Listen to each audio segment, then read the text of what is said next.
All right, welcome to the Housing Authority meeting of February 15, 2022, being called to order at 3:05 p.m.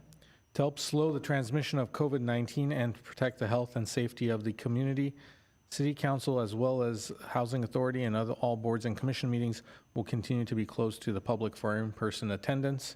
The public is encouraged to watch and participate from the safety of their homes to practice social distancing. Meetings are broadcast live on Glendale TV, viewable on Spectrum Cable, Channel 6, and AT&T Uverse, Channel 99.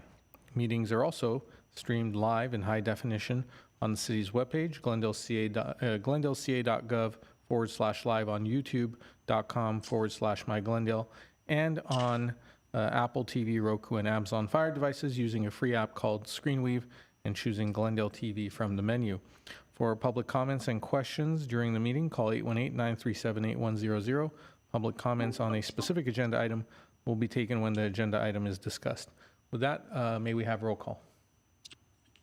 Authority Member Ajinian, Present. Agajanian, Present. Brotman, Here. Devine, Here. Najarian, Here. Parazian, Here. and Chair Kasakian. Here. May we have your report? The agenda for the February 15, 2022 regular meeting of the Glendale Housing Authority was posted on February 9, 2022 on the bulletin board outside City Hall. And the only item we have really on in front of us is the approval of minutes. So may we have a motion to approve the minutes? I move the item. Second. Okay, thank you. That was moved by Authority Member Agajanian, seconded by Parazian. May we have roll call, please? Authority Member Ajinian, Yes. Agajanian, Yes. Brotman, Yes. Devine, Yes. Najarian, Yes. Parazian, Yes. and Chair Kasakian. Yes, thank you. Do we have any calls? There are no callers at this time. There are no callers. We will close oral communication.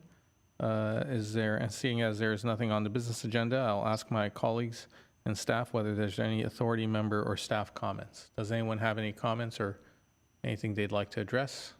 Seeing that there is none, anything from staff?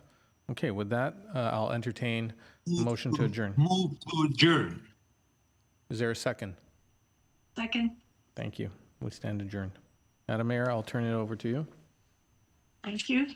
For the joint meeting of the Glendale City Council and the Glendale Housing Authority being called to order at 3:06 on this February 15th, 2022. And again, to slow the transmission of COVID-19 and protect the health and safety of the community, City Council as well as board and commission meetings will continue to be closed to the public for in-person audience. The public is encouraged to watch and participate from the safety of their homes to practice social distancing. Meetings are broadcast on Glendale TV, Spectrum Cable Channel 6, AT&T Uverse Channel 99. You can also stream it live on the glendaleca.gov/live, on youtube.com/myglendale, or Apple TV, Roku, and Amazon Fire devices using a free app called ScreenWeave and choosing Glendale TV from the menu. For public comments and questions during the meeting, call 818-937-8100. Public comments on a specific agenda item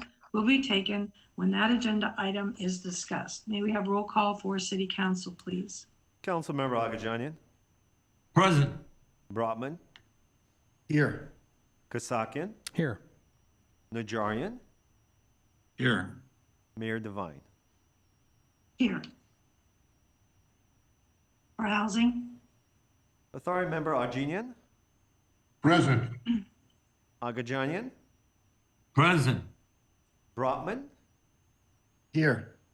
Devine, Here. Najarian, Here. Parazian, Here. and Chair Kasakian. Here. Thank you. And what's next? The agenda for the Tuesday, February 15, 2022 joint public meeting of the City Council and Housing Authority was posted on February 9, 2022 on the bulletin board outside City Hall. Thank you. And what is our first item? One would be community development regarding affordable housing, legislative update, proposed legislation in support of affordable housing development in Glendale. A, City Council motion to support affordable housing legislative a proposal in support of affordable housing development in Glendale. B, Housing Authority motion to support affordable housing legislative proposal in support of affordable housing development in Glendale. Thank you. Mr. Galanian. Yes, good afternoon, Madam Mayor, members of City Council, Chair Kasakian, members of the Housing Authority. We are pleased to present today to you an exciting opportunity for the Tri-Cities of Glendale, Burbank, and Pasadena to hopefully receive additional funding for affordable housing that State Senator Portantino is considering introducing the legislation through a regional housing trust fund. With that, I'm going to turn it over to Peter Zovak, our Assistant Director of Community Development, to provide you more details and answer your questions. Good afternoon, Mayor Devine, Chair Kasaki, and members of the City Council and Housing Authority. The Community Development Department is recommending that the Glendale City Council and the Glendale Housing Authority receive this informational report and adopt respective motions supporting the affordable housing legislative proposal that is being sponsored by State Senator Anthony Portantino. And the proposal is allowing for affordable housing development in Glendale via Regional Housing Trust Fund, JPA, otherwise known as the Joint Powers Authority. Recently, executive housing staff of Burbank, Glendale, and Pasadena discussed the idea of establishing a regional housing trust fund to receive public and private funds to help finance affordable housing development in respective cities. This concept is similar to the actions taken recently by the San Gabriel Valley Council of Governments, wherein they received legislative approval to form a JPA, and they were awarded $25 million in funds from the state of California back in 2019. And the funding was seed money for the establishment of the San Gabriel Valley Regional Housing Trust. And that JPA allows for certain San Gabriel Valley cities to band together to bring additional affordable housing resources to the San Gabriel Valley region. After discussing this concept with his staff, Senator Portantino plans to introduce this concept as a bill on or before February 19th, so by the end of the week. This proposal would then work its way through the legislative process for approval. Under the proposed legislation, the Burbank, Glendale, Pasadena Regional Housing Trust Fund, JPA, would be able to request and receive state and private funding allocations, as well as authorize and issue bonds to help finance affordable housing projects for income qualifying households. This mechanism has the potential to generate significant amount of funding that could be utilized to address the local affordable housing need here in the area. The proposed JPA would be modeled after the San Gabriel Valley Regional Housing Trust and another trust that was set up for the same purpose, the Orange County Housing Finance Trust. Also concurrently, but separately from this proposed legislative bill process, Senator Portantino has agreed to pursue a significant amount of funding as part of this year's state budget discussions to accompany the establishment or the hopeful establishment of the JPA. While very preliminary in terms of details as to how the proposed JPA would operate, it is necessary to start the process now with the introduction of the bill. The prevailing opinion is that the current state budget surplus and that this legislative cycle is the most opportune time to be able to seek legislative approval as well as budget approval to fund this activity. A similar request for City Council support has already been made and issued by the City of Pasadena. That was done about 3 weeks ago. And the City of Burbank is having their hearing today to gain their council's support of this proposal as well. If supported by the 3 cities and introduced by Senator Portantino, then the respective housing staff will begin the long process of discussing how the mechanics of a JPA could and would operate. Staff will present periodic updates and seek direction from the City Council over time as this continues. These discussions are planned to take place over the course of the next 10 months, assuming that the bill and the budget progresses. And with that, that would complete my presentation. If you have any questions, I can take those. Thank you. Councilman Ragajanian.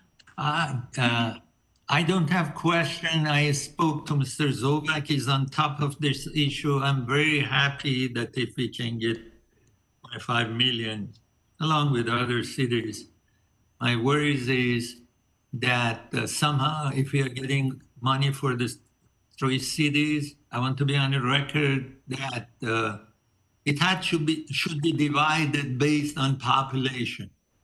I don't want a situation that 3 of us getting the money and then say we are 3 cities and we divide it among 3 cities. That was my concern.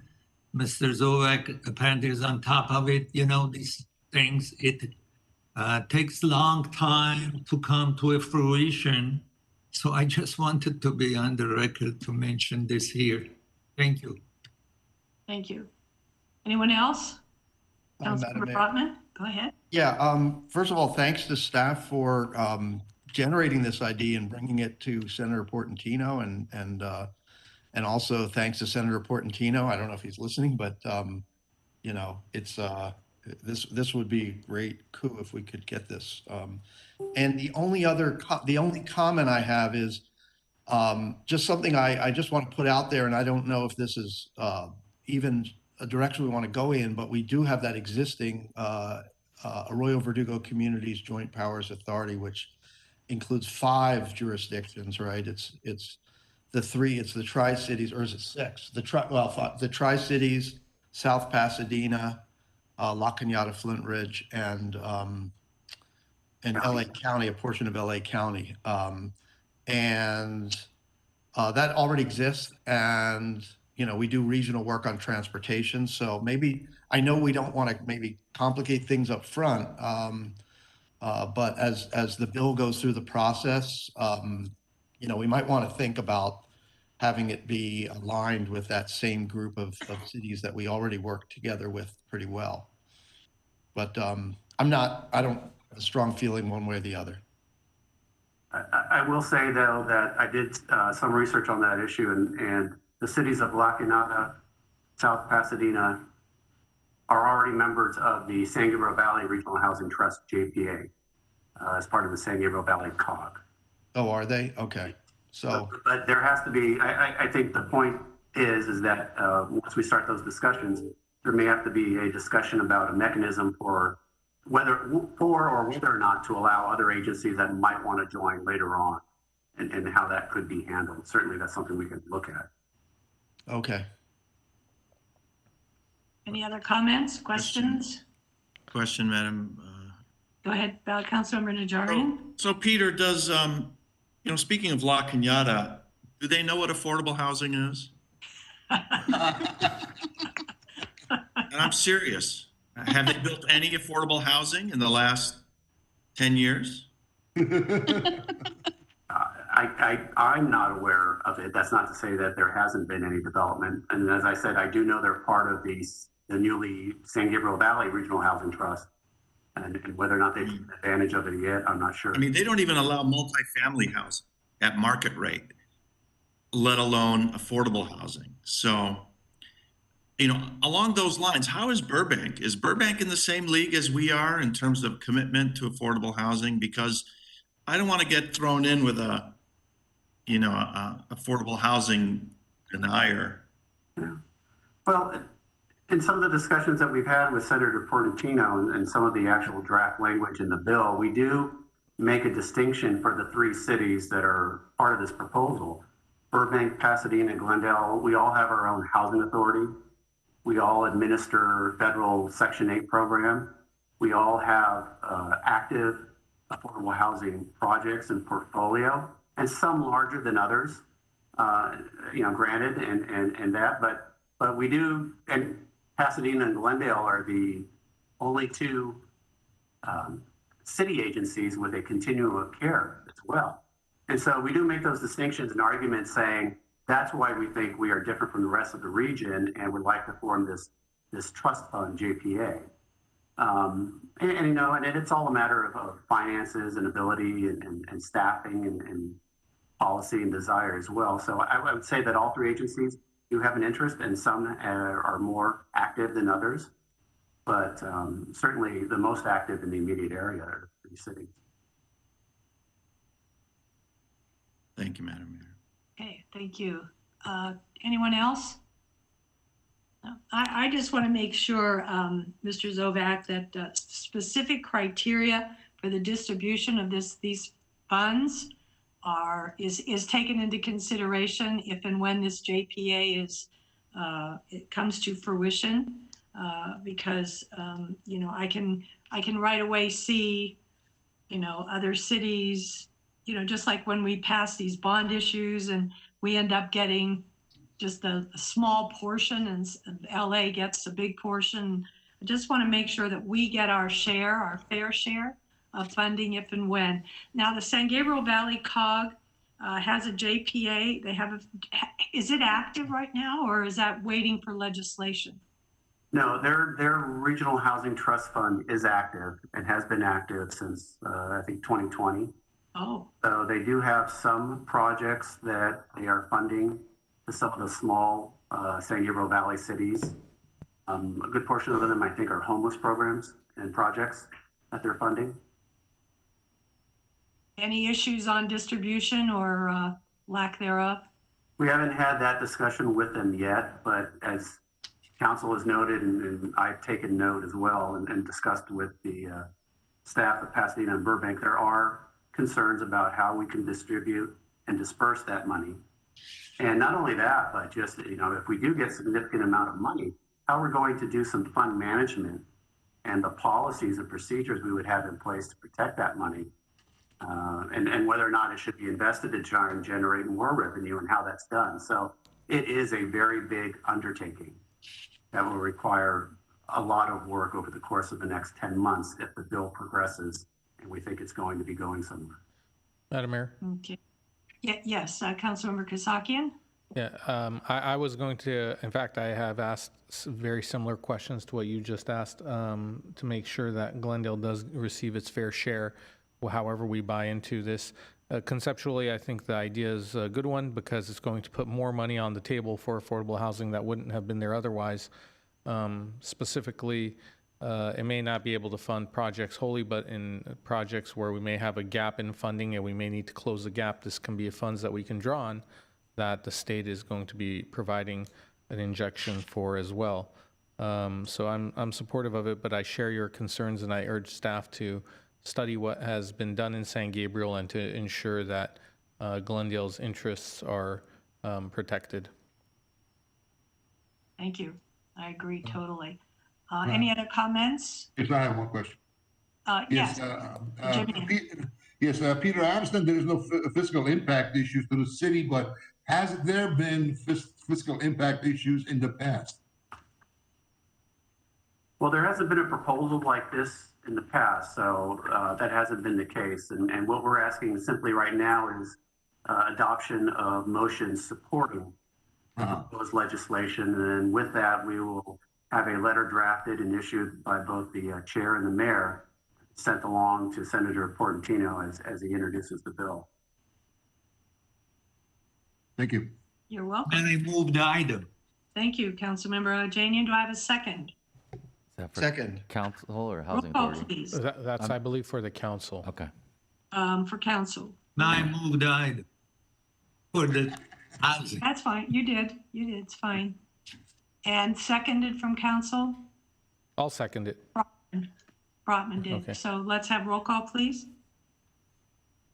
Councilmember Agajanian, Yes. Brotman, Yes. Kasakian, Yes.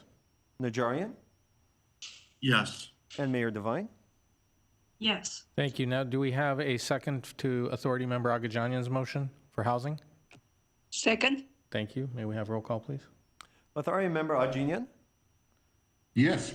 Agajanian, Yes. Brotman, Yes. Devine, Yes. Najarian, Yes. Farazian, Yes. and Chair Kasakian. Yes. Thank you. And so with that, I thank you all, Housing Authority members, and we are for City Council. I ask for adjournment. Move to May I adjourn. move second? And do we have a motion for Housing Authority? Move to adjourn. Is there a second? Second. Thank you. Okay, we are adjourned. Thank you. Thank you.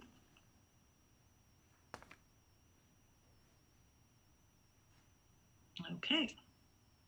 Now we will move on to the special meeting of the Glendale City Council being called to order at 3:23 on February 15th. And all of the COVID protocol continues for the health and safety of the community. The boards and commission meetings will continue to be closed to the public, and you can view it on the streaming stations and our website. So with that, roll call, please. Councilmember Agajanian, Present. Brotman, Here. Kasakian, Here. Najarian, Here. and Mayor Devine. Here. That's next, please. The agenda for the Tuesday, February 15, 2022 special public meeting of the City Council was posted on February 9, 2022 on the bulletin board outside City Hall. Thank you. And that agenda item, please. Number 1 would be community development regarding award of contract to update the citywide bicycle transportation plan. A motion authorizing the city manager to execute a professional service agreement with Buro Happold Consulting Engineers Incorporated to update the citywide bicycle transportation plan. Resolution of appropriation appropriating $75,977 from the unassigned general fund balance to the Community Development Department for use in funding the citywide bicycle transportation plan update. Thank you. Mr. Galanian? Yes, Madam Mayor, members of City Council, the award of the contract to this consulting company is a critically important step towards the staff's goal and the City Council's goal of updating our citywide bicycle transportation plan, which will work as a guide map and direction for providing safe bicycle facilities for our citizens. And with that, I'm going to turn it over to Bradley Calvert, our Assistant Director of Community Development, to go over some briefly background and selection process of this consultant and open it up for questions. Thank you. Good afternoon, Mayor Devine and members of the City Council. As acknowledged, we are here to request authorization to enter into a contract for the update of the bicycle transportation plan. The existing bicycle transportation plan was adopted in October of 2012, and there was a strong focus on Class 2 and Class 3 bicycle facilities. Class 2 are bicycle lanes that are unprotected, but they are separate from the right-of-way for automobiles. Class 3 are noted by sharrows, which essentially is painted icons on the street to direct cyclists in terms of routes, but also to make drivers aware of routes for cyclists and to be aware that cyclists may be on the road. A lot has changed in that 9-10 year period that we're now on. And that's really the impetus for the update of the bicycle transportation plan. Much research has indicated that these facilities are less effective in creating a safe environment, particularly when we're trying to encourage all users of the bicycle facilities and not just those who may be a little more experienced or comfortable in a situation or a condition that may not be as safe. The original plan did include. Mr. Calvert, yes. Can I interrupt you for a second? Mm-hmm. Do you have a PowerPoint that's up supposed to? I do. Can you see that? We can. Can you share the screen, please? I do see it. I'm seeing it. I see it. It's very small. You're just seeing. Are you seeing it on the full screen? Yes. Oh, I'm not seeing it on the full screen. I'm sorry. Click on it, maybe it'll open up. Tech team. Where are you? Mayor. IT. Stand by, everybody. Thank you.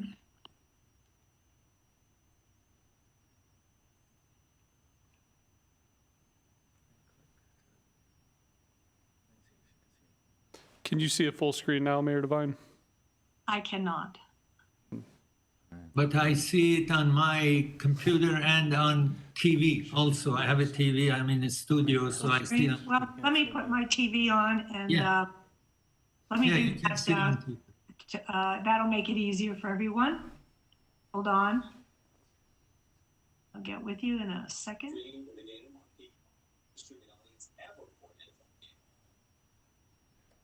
Okay, I'm good now, Bradley. Go ahead. Great. Go ahead. Thank you. Sorry about that. As part of that original bicycle transportation plan, there are a number of other recommendations that were included as well. There's elements such as wayfinding, bicycle racks, things that are really intended to create a safe environment, a comfortable environment, and provide the amenities that make cycling convenient for most users. So one of the reasons to update the plan, as we noted, this plan is 10 years old. There have been changes in best practices. We also need to coordinate this with a number of other plans and projects that are going on. As council is aware, we recently adopted our citywide pedestrian plan. So this really makes sense and good timing to update the bicycle transportation plan, again, in that effort to create a safe, active transportation environment. As noted, there have been significant changes in the best practices. Class 4 bike lanes. This would be a separate or a protected route. It could still be it is still in the right of way, but it is protected. That can be done in a number of different ways, and we'll see that as we kind of develop the plan. But really kind of pivoting from looking at unprotected facilities to things that are safer for all users. If you recall our West Glendale Sustainable Transportation and Land Use Study, that called for protected bicycle lanes on Glen Oaks, really again in that effort to try to create a safer environment.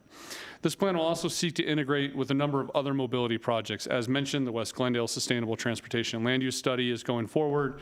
The Metro BRT, which is also part of that same corridor, so making sure that we're aligning our active transportation plans with other modes of transportation, such as public transit. We are currently engaged in the Verdugo Wash Visioning Study, which identifies that as potentially a primary spine for cyclists and pedestrians, as well as the streetcar, which is a report that City Council will see in the first week of March, the final report for that feasibility study. Some of the objectives for an updated bicycle transportation plan would also be to increase access to active transportation funding, having an up-to-date plan, one that reflects best practices, one that matches well with all of our other plans, including the pedestrian plan and other studies, would increase our opportunities to be able to pursue funding. This would also really focus on creating a modern, by looking at those best practices, but an equitable, efficient, and safe bicycling network. Something that can be used by riders of all comfort levels, really trying to increase access and opportunity across the city through alternative modes of transportation, but also the integration with other modes and enhanced connectivity. Those are key. As we discussed previously when we presented the West Glendale plan, that was really focusing on how do we improve north-south and east-west connections for cyclists, with the idea that we're connecting to activity centers, to employment centers, to significant nodes, and that these facilities are not just kind of discrete moments in our network, but something that leads to a broader, more comprehensive network that increases access and opportunity. So as part of the RFP process, we had received authorization from council on October 19th of 2021 to release the RFP. We released that RFP a week later on October 25th. We left that open until December 9th for proposals. We received a total of 6 proposals. And during the evaluation and scoring criteria, which was done by Planning, Mobility, and Public Works, 3 firms were identified as those that kind of rose to the top. That was Crandall Arambula, Nelson Nygaard, and Buro Happold. Staff is recommending to enter in a contract with Buro Happold given their strong technical competence. They have a proven track record with projects that have achieved success, ones that have been successful in creating a strong bicycle transportation network. They have a very strong understanding of the relationship between planning and mobility, and that's really looking at land use and active transportation, making sure that our facilities are in places where people want to go, where people need to go, where we're planning for in the future. They also brought a very strong sub-consultant team as part of their organization. This includes companies that are leaders in bicycle transportation planning, public engagement, environmental review, and again, that cohesion with land use and planning. That sub-consultant team includes Tool Design. They are a national leader in standards for bicycle transportation planning. They have developed AASHTO guidelines and NACTO standards for bicycle transportation planning. These are official standards that are used for kind of design criteria and best practices. Catherine Padilla Associates would be the public engagement lead, and then MIG would be assisting with CEQA, any environmental review, and land use. So a very strong team, a very well-rounded team of very technically competent and experienced professionals. So this process, following this council session, if council authorizes staff to engage and execute this contract, we will finalize this scope of work. We would like to be able to form our stakeholder and technical advisory working groups within the coming months once we have finalized that contract. We would like to be able to make sure that our stakeholder group is reaching those that are users, but also those that are not users of facilities, and then looking at that technical advisory group to really kind of hone in on how are we creating a network and a system that can be used efficiently and safely. We plan to develop a very robust and equitable outreach plan as part of this. We have heard comments and feedback regarding the prior plan and where we could learn and be stronger in our public engagement and in our involvement with stakeholders in the community. So we'll seek to improve on that as part of this plan. Again, really focusing on users and non-users. And that concludes my presentation. I'm happy to answer any questions. Thank you. Questions from council? I don't have question. I want to move the item if it's possible. Madam Mayor? Okay, I think let's hear. Fire, Mr. Aguirre. I will allow you to move the item as soon as we hear from other council members. Council member, who spoke first? Brotman? Okay. I don't have any questions really, but I wanted to thank staff for this, and it really does look very exciting. And I'm told from people that are in this world of bicycle planning that Buro Happold is an excellent firm, and I think some of the subcontractors that they're going to be working with are also very, very strong. So looks like staff has made a really great decision here, and I would just emphasize again, as I have in the past, that we really should be de-emphasizing this notion that sharrows, that I guess class 3 bike facilities or sharrows are bike infrastructure, because I think maybe they are on smaller streets, but sharrows on a larger street with fast moving cars just is not bike infrastructure. That's worth speaking about. And I would just say, again, I think having a robust bike network that makes people feel safe enough to come out and use their bike to get around town, people that are not experienced, and people doing things that are, kind of errands, utilitarian uses of the bicycle, commuting, going to school, getting kids out. I mean, that I think can be so impactful to us. And, we know that traffic congestion isn't going to get any better unless we give people, good alternatives to getting in their car to do the small things that they do around Glendale. So I think this is super important, really excited, and really looking forward to seeing what they come up with and then seeing us execute on it. So thank you. Thank you. Madam Mayor? Anyone else? Madam Mayor? Councilmember Kasakian? Thank you. I also want to thank staff for having done the work to present this consultant to us for us to move forward with. And I do think that, I echo a lot of the things that Councilmember Brotman said, particularly in terms of sharrows, which I haven't deemed as being effective. I know that in maybe some other communities they may be, but on those high traffic streets, they don't tend to be effective, and if anything, they potentially endanger the bicyclists, and my preference would be for those type 1. It's time for Glendale to have those type 1 separation bike routes to make bicyclists feel safe, as well as, let's remember, it's also for the benefit of the drivers as well, and as well as pedestrians. We need to have a multimodal vision of how people move around the city and the region. One thing I do want to request, because I know that this is just the first step in the process, and there's many more steps to move along with. In the report, there was this part where, and I wrote down, there's mention of the citywide pedestrian plan, the West Glendale Sustainable Transportation and Land Use Study, the Verdugo Wash Visioning, and the Metro NoHo Pasadena BRT project. Now, I'm sure these things actually mean something to individuals who are in planning, and I call this planning speak. But to a layperson like me, I don't know what the difference between a plan, a study, a visioning, and a project actually are, especially when they're all mentioned in the same sentence. I'd like to ask staff, in order to make this simple for the public to understand, so we're not in our municipal bubbles, ourselves included on the council on this horseshoe, to let folks have a glossary, whether it's on our website. I mean, people should know, especially as we're moving forward and there's, a lot of voices that want to be heard, to know what each of these terms means and where in the process that means we are as a city towards realizing our goals. I think that would be helpful. I don't know if my colleagues would agree with that, but to have some sort of glossary or even, and this doesn't just go for planning, for across all our divisions when we make presentations, to make sure that we're putting it in terms that the layperson, that average stakeholder resident understands, or can at least look up someplace to understand what they mean. Thank Anyone? you. Thank you, Councilmember Kasakian, for your comments. Anyone else? Just a question, was there something that he needed a second on, or?